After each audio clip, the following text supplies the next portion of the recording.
கள்ளக்குறிச்சி கள்ளசாராய வழக்கை சிபிசிஐடி விசாரணையில் இருந்து சிபிஐக்கு மாற்ற வேண்டும். புரட்சி பாரதம் கட்சி.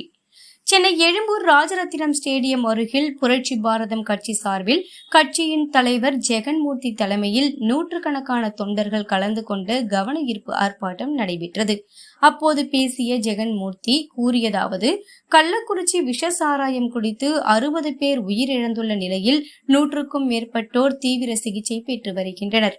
இந்த நிலையில் தமிழக அரசு உயிரிழந்தவர்களின் குடும்பங்களுக்கு தலா 10 லட்சம் ரூபாய் அறிவித்து விஷ சாராய உயிரிழப்பு குறித்து விசாரிக்க ஒரு நபர் விசாரணை குழு அமைத்து உத்தரவிட்டுள்ளது. இந்த நிலையில் அந்த ஒரு நபர் ஆணையத்தின் மீது நம்பிக்கை இல்லை எனவும் இந்த வழக்கை சிபிசிஐடி விசாரணையில் இருந்து சிபிஐக்கு மாற்றிட உத்தரவு பிறப்பிட வேண்டும் என்றும், முதலில் உயிர் பலி ஏற்பட்ட போது அங்கு சென்ற காவல்துறையினர் ஆய்வு செய்து இந்த பலியானது கள்ளசாராய அல்ல, இயற்கையாக ஏற்பட்ட மரணம் என்று அறிவித்த பின்பு மீண்டும் ஏராளமானோர் அந்த சாராயத்தை வாங்கி குடித்து உயிரிழக்க ஆரம்பித்துள்ளனர்.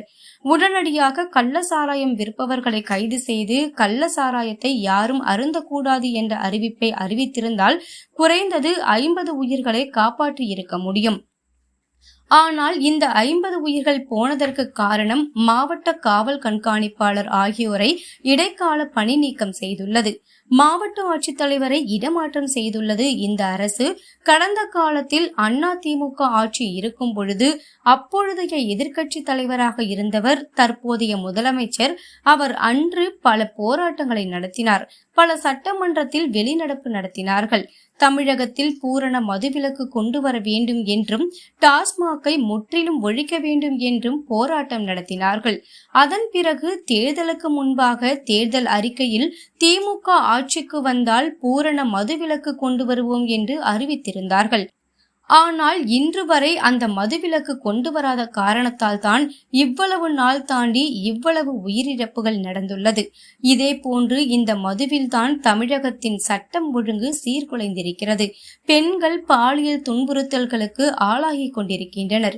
எதிர்க்கட்சி தலைவராக இருக்கும் பொழுது பூரண மதுவிலக்கு கொண்டு வருவோம் என்று கூறிய தற்போதைய முதலமைச்சர் ஏன் இன்னும் பூரண மதுவிலக்கு தமிழகத்தில் கொண்டு வரவில்லை?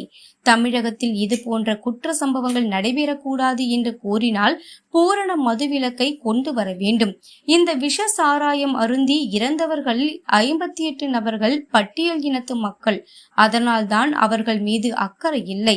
அரசு எடுத்திருக்கும் இந்த நடவடிக்கை போதாது எனவும் இந்த காவல்துறையினரை நிரந்தர பணி நீக்கம் செய்ய வேண்டும் மற்றும் அந்த பகுதிகளில் உள்ள VAO, RI இது போன்றவர்களை நிரந்தர பணி நீக்கம் செய்ய வேண்டும். அப்பொழுதுதான் அடுத்து வரும் அரசு பணியாளர்களுக்கு இது போன்று தவறுகள் செய்யக்கூடாது என்ற அச்சம் வரும். அது மட்டுமன்றி இந்த கள்ள சாராயம் அருந்தி உயிரிழந்தவர்களின் குடும்பத்தினருக்கு தலா 10 லட்சம் ரூபாய், இறந்தவர்களின் குழந்தைகளுக்கு 5 லட்சமும் தமிழக அரசு அறிவித்துள்ளது. அது போதாது எனவும் இறந்தவர்களுக்கு 25 லட்சமும் அவர்களின் குழந்தைகளுக்கு 10 லட்சமாகவும் இழப்பீடு தொகையை உயர்த்தி தர வேண்டும் எனவும், இறந்தவர்களின் குடும்பத்தில் உள்ளவர்களுக்கு தகுந்த அரசு வேலை ஒதுக்க வேண்டும் எனவும், மேலும் இந்த வழக்கில் சிபிசிஐடி விசாரணையின் மீது நம்பிக்கை இல்லாததால் இந்த வழக்கை சிபிஐக்கு மாற்றி உத்தரவிட்டு உண்மை குற்றவாளிகளை கண்டுபிடிக்க வேண்டும் எனவும் புரட்சி பாரதம் கட்சி சார்பாக அதன் தலைவர் ஜெகன்மூர்த்தியார் கூறினார்.